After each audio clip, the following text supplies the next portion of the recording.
So I'm here in Austria testing this lens by TT Artisan. This is their tilt lens and it's a 2-in-1 lens. So it's a normal portrait lens. It's a 50mm f1.4 and it's also a tilt lens.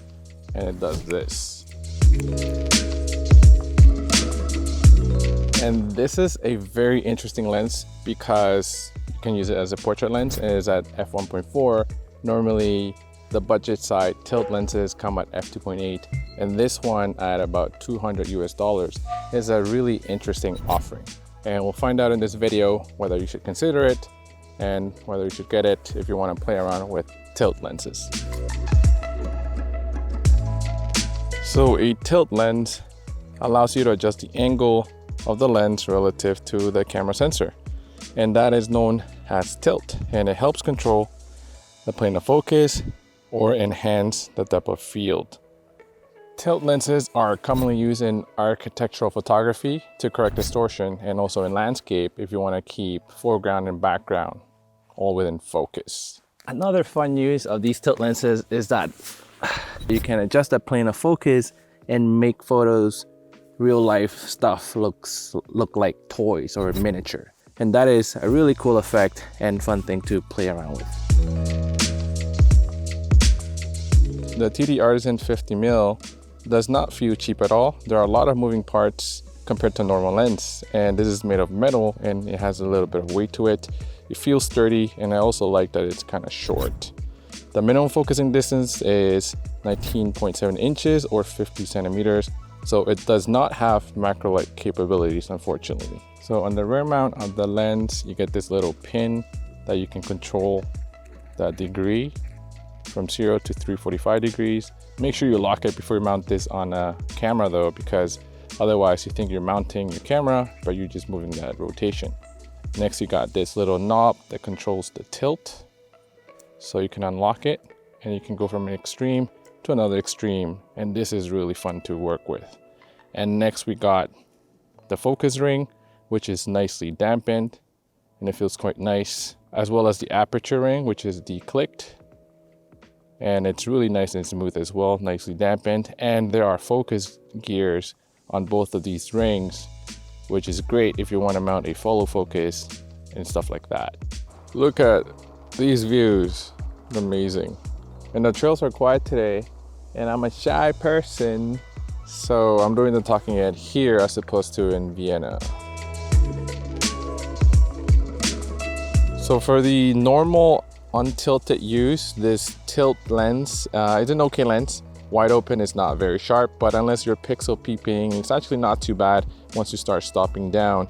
It's not sharp like the modern 50mm f1.4 lenses, of course. It is quite soft, wide open, soft in the center, and also in the corners. That does improve a little bit at f4 and up, and the corners improve as you close down as well.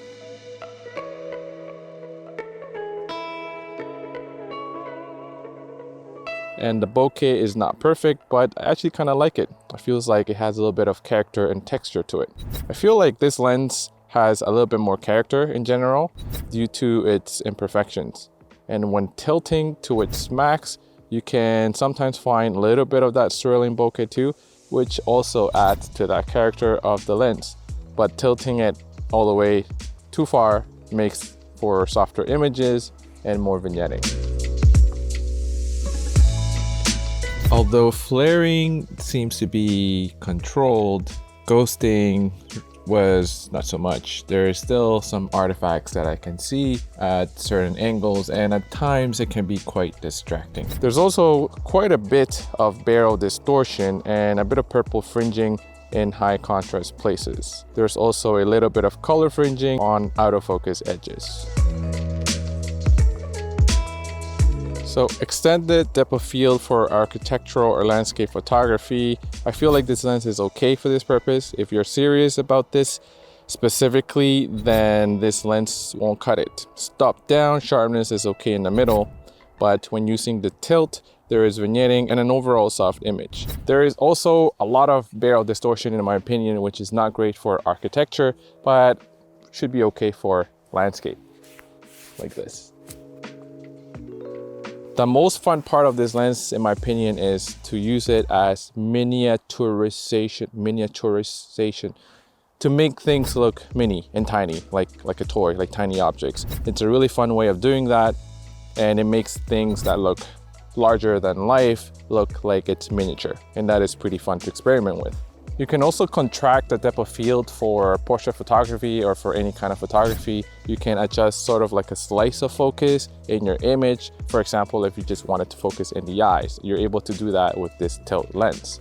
And that allows for some unique and creative and interesting shots. Also, for a shot like this, the plane of focus would be different across the frame.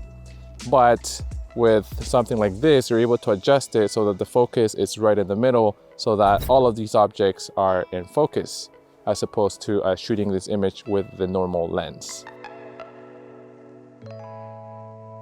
So final thoughts. If you've never used a tilt lens before, this is a good one to get started with because it's very budget, but the whole process is a little slow because there are 4 things you have to manage as you're trying to frame your shot. There's the train right there. So you got the angle that you have to rotate, you have to control the tilt, then you have to manually focus this lens because it is a manual focus lens, and you have to adjust the aperture. But it's actually a very fun lens to experiment with and to get different kinds of shots. This is a lens that is not very sharp. It is quite soft, wide open. As you stop down, things get a little bit better, but overall, you're not getting this lens because of its sharpness, because it's not that sharp. But you're getting this lens if you want to try a tilt lens for the first time, and if you want to just play around with these sort of effects. And at $200, it's a great lens to start with. Another plus of this lens is that you can use it as also a photography lens with the f1.4, and it's a portrait lens at 50mm. To me though, I think it works nicely as an effect sort of lens, and as a lens that you want to try out to get different kinds of shots, experiment with changing the focal plane, the depth of field, and it's really fun overall, so I would recommend it for those reasons. So if you're interested, links in the description below.